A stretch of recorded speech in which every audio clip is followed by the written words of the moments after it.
Hi friends, welcome back to knowledge garden. આજે આપણે ધોરણ 10 ગણિત એમાં પ્રકરણ 2 અવયવ, કારણ કે મને ખબર છે બધેને અવયવની બહુ જ બીક લાગતી હોય છે. અને આ જે પ્રકરણ 2 છે એ વિભાગ બીમાં એના ઘણા બધા દાખલા આપણને પૂછાતા હોય છે. એટલીસ્ટ 2 દાખલા તો એની અંદર હોય જ છે. વિભાગ બીની શરૂઆત જ પ્રકરણ 2 થી થતી હોય છે, જેની અંદર પહેલા 2 દાખલા આના હોય છે બીજા ચેપ્ટરના. તો આપણે હવે જોઈએ વિભાગ બી માં પ્રકરણ 2 ના બધા જ આઈએમપી દાખલા. આ જે દાખલા છે એ બધા અસાઇનમેન્ટના છે, અને અસાઇનમેન્ટના દાખલા અને પ્લસ થોડાક બીજા વધારાના દાખલા જે આઈએમપી હોય કે જે પરીક્ષામાં પૂછાઈ શકે એ આપણે સોલ્વ કરશું. તો સૌથી પહેલા આપણે જોઈએ વિભાગ બી પ્રકરણ 2 ની અંદર પૂછાતા દાખલાઓ. તેમાં પહેલી રકમ છે 6x વર્ગ ઓછા 3x ઓછા 7x.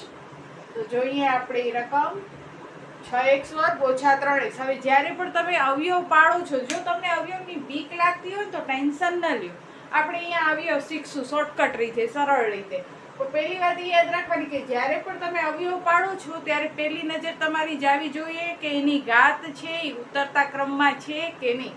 અહીંયા જો x ની 2 ઘાત, પછી અહીંયા x નથી એટલે x ની 0 ઘાત, અને પછી 1 ઘાત છે. તો પહેલા આ દાખલો આપણે ગોઠવવો પડે રકમમાં. એટલે કે 6x વર્ગ ઓછા 7x ઓછા 3 એટલે 2 ઘાત 1 ઘાત અને 0 ઘાત.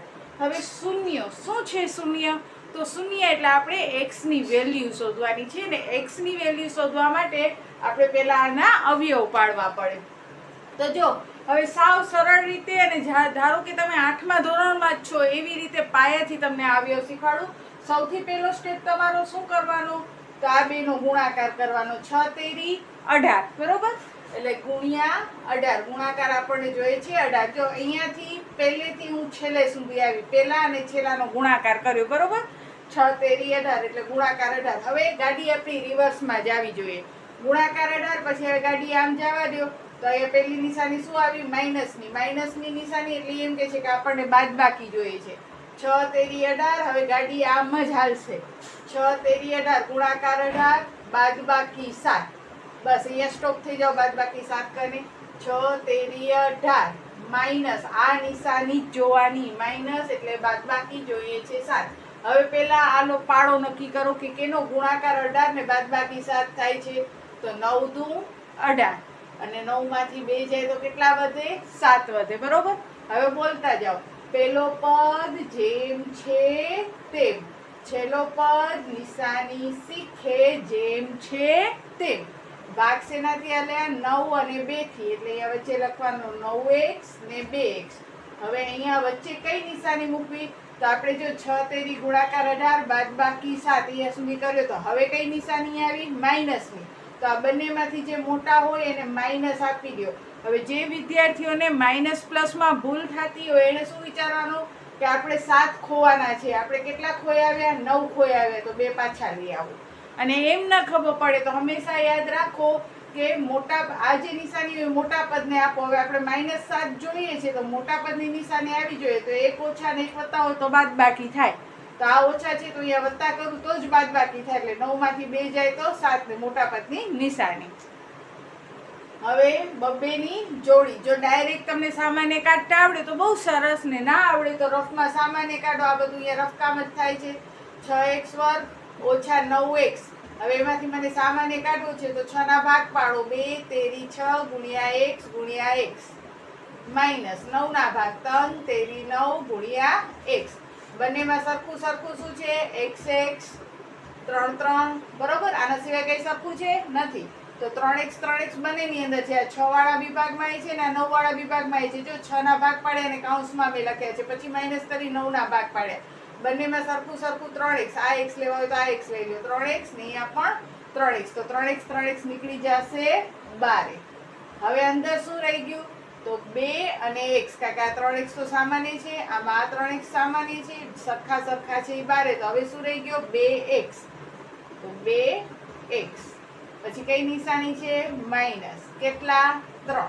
હવે આ બીજાના એવી રીતે ભાગ પાડવાની જરૂર જ નથી, ડાયરેક્ટ જ તમે અહીંયા લખી નાખો 2x - 3. હવે જુઓ તો અહીંયા 2x જ કીધા છે પણ પ્લસ, તો પ્લસ. હવે આ 2x ને 2x જ રાખવા માટે મારે કેટલા વડે ગુણવા પડે?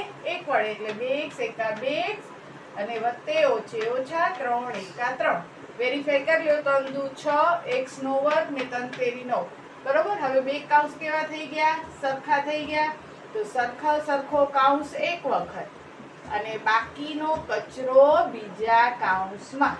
તો જો આ બે સરખા છે એક વખત, બાકીનો કચરો બીજા કૌંસમાં. હવે એના બરાબર શું કરી નાખવાનું? આપણે 0 કરવાનો. હવે જે અમે રફ કામ કર્યો છે એ હું કટ કરી નાખું એટલે તમને સરખો દેખાય.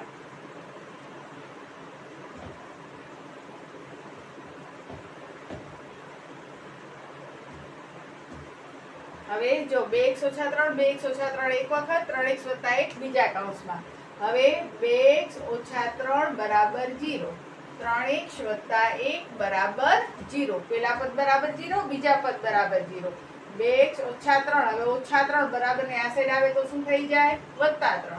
અને અહીંયા +1 બરાબર ને ઓલી સાઈડ જાય તો શું થાય? માઈનસ. આ માઈનસ છે બરાબર ને આ સાઈડ આવે તો પ્લસ. આ પ્લસ છે બરાબર ને આ સાઈડ આવે તો માઈનસ. x સાથે બે ગુણાકારના સંબંધમાં છે તો અહીંયા આવે તો ભાગાકારમાં. એટલે આ આપણને મળી x ની વેલ્યુ. અને જે x ની વેલ્યુ મળી એ જ આપણા શું કહેવાય? શૂન્યો કહેવાય છે. હવે જોઈ લ્યો બરોબર આ દાખલો. પછી આપણે કરીએ હવે દાખલા નંબર 2. એમાં પણ અવયવ જ છે. આજે આપણે બધા અવયવ જ કરવાના છે.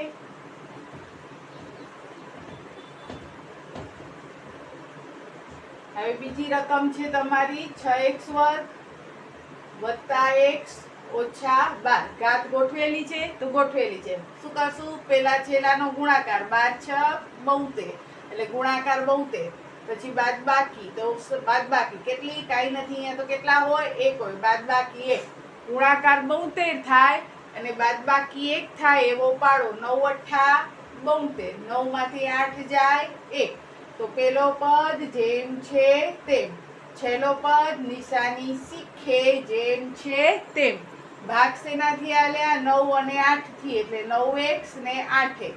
હવે જો 12 6 72, બાદબાકી 1. હવે શું છે? પ્લસ, સરવાળો. તો આ બંનેમાંથી જે મોટા હોય એને પ્લસ કરી દો. આપણને +1 જોઈએ છે ને આપણે લઈ આવ્યા કેટલા? +9 લઈ આવ્યા. તો 8 શું કરી નાખશું? માઈનસ. તો જો +9 માંથી 8 જાય તો +1 વધે, +9 માંથી -8 જાય તો +1 વધે. હવે વળી બબ્બેની જોડી. કોમન ડાયરેક્ટ કાઢતા આવડે તો સારું, ના આવડે તો આપણે અહીંયા ભાગ પાડી નાખવાના. જો આ રકમ મેં અહીંયા લખી છે x² + 9x. હવે 6 ના ભાગ પાડો. 3 દુ 6 × x × x અને વત્તા 3 તેરી 9 × x.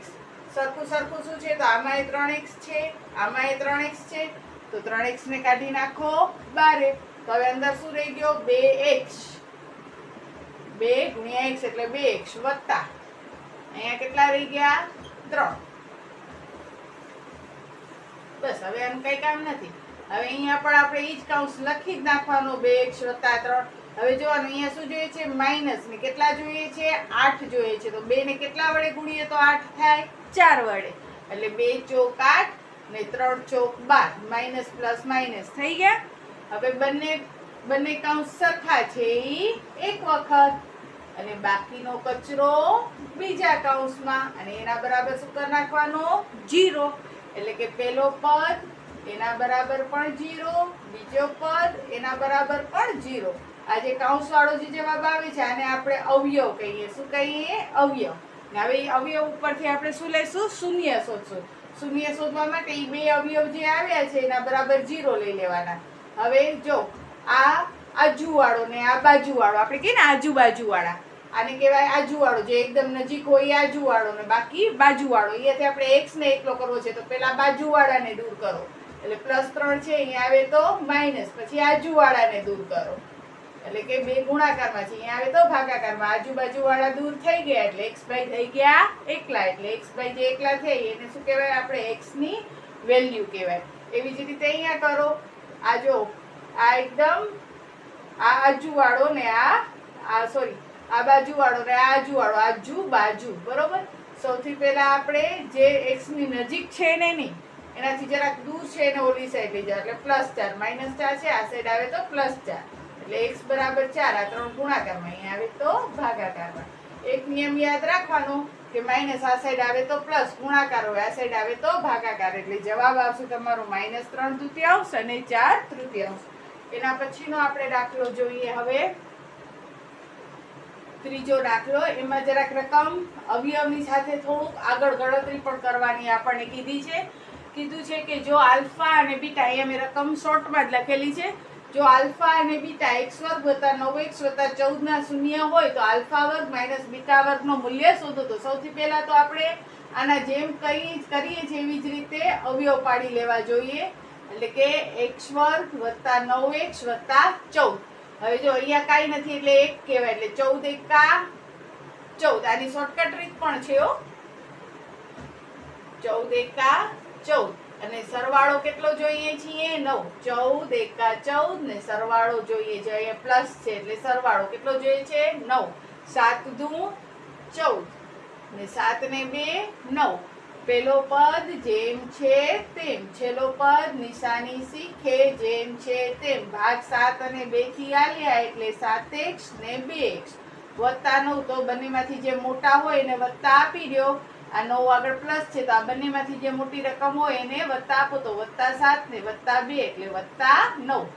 પેલી જોડીમાંથી જો અહીંયા તો આગળ કઈ આંકડો છે જ નહીં એટલે x જ સામાન્ય નીકળે, એટલે x ગુણ્યા x x નો વર્ગ, x ગુણ્યા 7 એટલે 7x ને ન ફાવે તો રફમાં તમે અવયવ પાડી ભાગ પાડી અને જોઈ શકો છો. પછી આ બીજો કૌંસ આપણે લખી જ નાખવાનું x વત્તા 7. હવે જો અહીંયા કેટલા છે પ્લસ 2x, તો આ x ને 2 વડે ગુણું તો 2x થઈ જાય, પ્લસ પ્લસ પ્લસ 2 સત્તા 14 થઈ ગયો.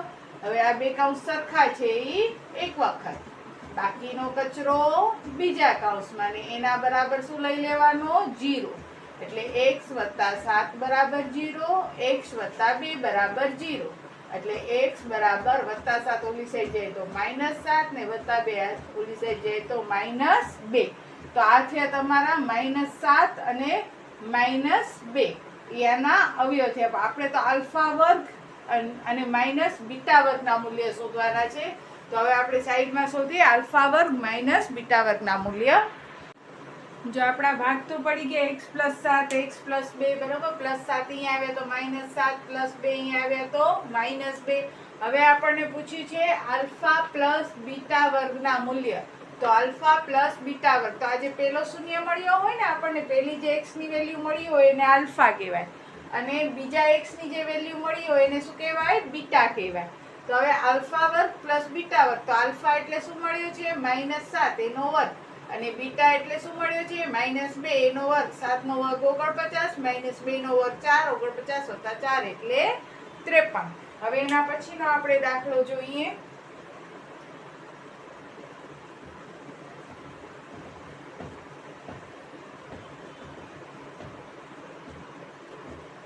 x વર્ગ ઓછા 5x વત્તા 6. અહીંયા પણ રકમ આ રીતે આપી છે કે જો બહુપદીના બે શૂન્ય આલ્ફા અને બીટા હોય તો x વર્ગ ઓછા 5x વત્તા 6 ના શૂન્યમાં 1/, આલ્ફા વત્તા 1/, બીટાનું મૂલ્ય શોધો. તો સ્ટાર્ટિંગ તો આપણે અવયવથી જ કરવાની, એટલે કે વળી પાછું જોઈએ. જો અહીંયા તમને એક શોર્ટકટ રીત કરાવું, પણ અહીંયા કને વિભાગ બી છે ને એટલે તમને કમ્પલસરી ગણતરી દેખાડવી પડશે. મોટા દાખલા હોય ને તો તમે ડાયરેક્ટ આમ કરી શકો. મોટા દાખલામાં અહીંયા જ્યારે x વર્ગની આગળ કાંઈ ન હોય ત્યારે તમે ડાયરેક્ટ કરી શકો કે ભાઈ મને ગુણાકાર છે ને સરવાળો 5 જોઈએ છે, તો 3 દુ 6 ને 3 ને 2 5 થાય, એટલે અહીંયા મેં લખી નાખ્યો, ને x વર્ગ એટલે xx લખી નાખ્યો. -5 જોઈએ છે એટલે -3 ને -2 ડાયરેક્ટ અવયવ પડ્યા કહેવાય. પણ અત્યારે આપણે ડાયરેક્ટ અવયવનો ઉપયોગ નહીં કરીએ, કારણ કે અહીંયા આપણને ગણતરી દેખાડવાની છે, 2 માર્ક્સમાં છે ને મોટો દાખલો નથી એટલે. તો હવે અહીંયા આપણે જોઈએ x વર્ગ એટલે કે અહીંયા કાંઈ નથી તો 1, એટલે ગુણાકાર કેટલો જોઈએ છે આપણને 6 એકા 6, એટલે ગુણાકાર 6, અને સરવાળો કેટલો જોઈએ છીએ 5. જો છેલ્લી જ નિશાની જોવાની, 6 એકા 6 સરવાળો 5, 3 દુ 6 ને 3 ને 2 5. પેલો પદ જેમ છે તેમ, છેલ્લો પદ નિશાની શીખે જેમ છે તેમ, ભાગ 3 અને 2 થી હાલ્યા એટલે 3x ને 2x. આ માઇનસ છે એ મોટાને આપી દો. હવે -5 જોઈએ છે તો -3 ને -2 કેટલા થાય -5. બે ની જોડી. હવે આમાં જોઈએ તો x વર્ગની આગળ કાંઈ નથી એટલે આમાં x છે ને આમાં x છે એટલે x નીકળશે કોમન, એટલે x ગુણ્યા x x નો વર્ગ ને 3x. તો અહીંયા બીજા કૌંસમાં x ઓછા 3 લખી જ નાખવાના. હવે જોઈએ છે -2, તો માઇનસ આ x ને 2 વડે ગુણું તો -2x માઇનસ માઇનસ પ્લસ 2 તેરી 6. બે કૌંસ સરખા છે એ એક વખત, બાકીનો કચરો બીજા કૌંસમાં એના બરાબર 0. બે કૌંસ સરખા ને આ બાકીનો આપણો કચરો. હવે x - 3 બરાબર 0, x ઓછા 2 બરાબર 0, એટલે x બરાબર 3 અને x બરાબર 2. તો આપણા આલ્ફા થશે 3 અને બીટા થશે 2. બરોબર. હવે આપણે કહે છે 1/α વત્તા 1/બીટા. 1/α વત્તા 1/બીટા. આલ્ફાનો વેલ્યુ કેટલી છે 3, બીટાની વેલ્યુ કેટલી છે 2. હવે જો બંનેના છેદ જ્યારે જુદા જુદા હોય ત્યારે આવી રીતે આમ ચોગડીઓ ગુણાકાર કરાય ને સ્ટાર્ટિંગ અહીંયાથી કરાય 2 એકા 2, પછી વચ્ચે નિશાની પ્લસની છે એટલે પ્લસ 3 એકા 3 અને છેદમાં 3 દુ 6. જ્યારે પણ અપૂર્ણાંકવાળા સરવાળા બાદબાકી હોય, ફરીથી અહીંયા લખું છું એટલે તમને વધારે ખ્યાલ આવે. 1 આલ્ફાની વેલ્યુ કેટલી હતી 3, બીટાની વેલ્યુ કેટલી હતી 2. તો જો પેલા આનું ને આનો ગુણાકાર એટલે 2 એકા 2, પછી આનું ને આનો ગુણાકાર 3 એકા 3, વચ્ચે આ પ્લસની નિશાની, પછી આ છેદમાં લખવાનો 3 દુ 6, 3 ને 2 5/6, એટલે કે 1/α વત્તા 1/બીટાનો મૂલ્ય શું આવશે 5/6. ઓમ જોવા જઈએ તો આ ઘણા બધા અવયવ સરળ હોય છે. ખાલી તમે આને આ દાખલાની પ્રેક્ટિસ કરો. જો એક જ વારમાં કોઈ દી કોઈની રોટલી ગોલ ન થાય, એક જ વારમાં કોઈને ક્રિકેટ રમતા ન આવડી જાય, એના માટે પ્રેક્ટિસની જરૂર પડે છે. ગણિતમાં તમે અવયવની પ્રેક્ટિસ કરો, એક ને એક રીતના દાખલા 8-10 ગણી નાખો તો પોતે મગજમાં મેથડ તમારી બેસી જતી હોય છે.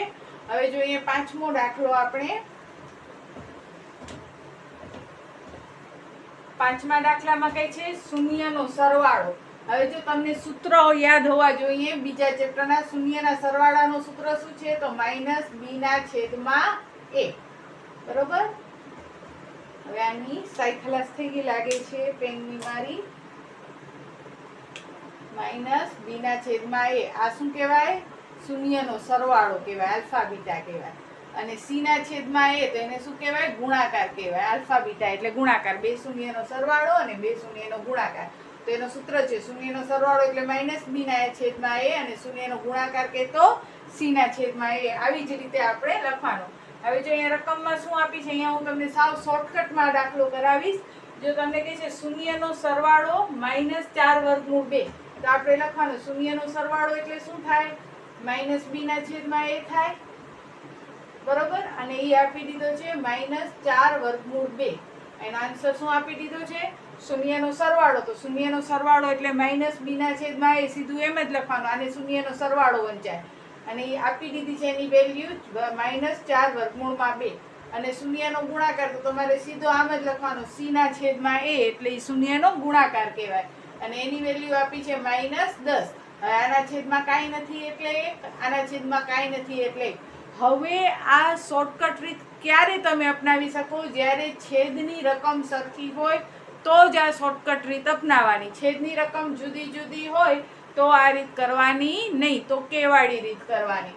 હવે જોઈએ તો અહીંયા બંનેમાં a ની વેલ્યુ સરખી છે, એનો મતલબ કે a ની વેલ્યુ હંમેશા કેટલી રહેશે, અહીંયા પણ 1 છે, અહીંયા પણ 1 છે એટલે a ની વેલ્યુ 1.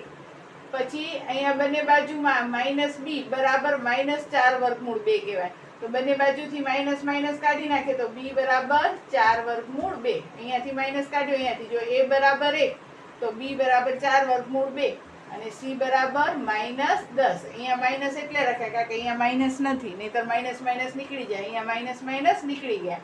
હવે દ્વિઘાત બહુપદીનો સૂત્ર શું છે ax વર્ગ વત્તા bx વત્તા c બરાબર 0. તો આ દ્વિઘાત બહુપદીનો સૂત્ર છે. હવે એમાં ax એટલે 1x નો વર્ગ, 1 લખો તોય ચાલે, ન લખો તોય ચાલે. b એટલે 4 વર્ગમૂળમાં 2, b ની વેલ્યુ છે 4 વર્ગમૂળમાં 2 અને એની પાછળ x. અને c ની વેલ્યુ છે 10 પણ કેવા માઇનસ, તો પ્લસ માઇનસ -10 બરાબર 0. આ થઈ ગયો તમારો દ્વિઘાત બહુપદી. તો આજના વિભાગમાં આપણે ખાલી 5 દાખલા એના કર્યા છે કારણ કે જો વધુ દાખલા કરાવું છું તો વિદ્યાર્થીઓ કંટાળી જાય છે એક ને એક કરીને. બરોબર. તો પહેલા લાંબે સુધી વિડીયો નથી જોતા, વચ્ચેથી જ કટ કરી નાખે છે. તો આપણે પહેલા 5 દાખલા, આ 5 દાખલા તમે બરોબર શીખી લ્યો. આ આપણો વિભાગ બી પ્રકરણ 2 નો ભાગ 1 છે. નેક્સ્ટ વિડીયોમાં હું તમને ભાગ 2 આપીશ. એની અંદર વળી આપણે બીજા આવા 5 દાખલા કરશું અને પછી ભાગ 3 પણ આવશે, જેની અંદર જે પહેલી પરીક્ષામાં પૂછાય એવા બધા દાખલા હશે. અને કદાચ ભાગ 2 ની અંદર જો બધા આવી જશે તો પછી બીજો ચેપ્ટરનું કરશું કે વિભાગ સી માં પ્રકરણ 2 માંથી શું પૂછાઈ શકે, ડી માં શું પૂછાઈ શકે. હવે ઘણા બધા વિદ્યાર્થીઓ મને કોમેન્ટ્સ તો કરે જ છે. એમાં ખાસ કરીને હું થેન્ક યુ કહેવા માંગુ છું તન્ના જાનવીને, કે જે રેગ્યુલર મને કોમેન્ટ્સમાં જણાવતી હોય છે. સોલંકી પ્રીત છે, એ પણ મને કહેતો હોય છે. તો તમે પણ એક સરસ મજાની પ્યારી સી કોમેન્ટ મને લખશો. અને આ બધા જ દાખલાઓમાં ક્યાંય પણ તમને ડાઉટ હોય તો પણ તમે મને કોમેન્ટ્સમાં જણાવી શકો છો કે બેન આ દાખલો નથી સમજાતો, કે કાંઈ પ્રોબ્લેમ થાય છે, અથવા તમારો કોઈ દાખલો હોય જે તમારાથી ન થતો હોય, ન સમજાતો હોય તો પણ તમે મને કહેજો. અને તમારા બધા જ વિદ્યાર્થી મિત્રને આ ચેનલની લિંક મોકલજો, જેથી ઘણા બધા વિદ્યાર્થીઓ આ ચેનલનો લાભ લઈ શકે અને ઘણા બધા વિદ્યાર્થીઓ ગણિત વિજ્ઞાનમાં હોશિયાર થઈ શકે. તો બસ આજના વિડીયોમાં આટલો જ. ત્યાં સુધી જય હિન્દ, જય ભારત. સૌ ભણે, સૌ આગળ વધે. બાય.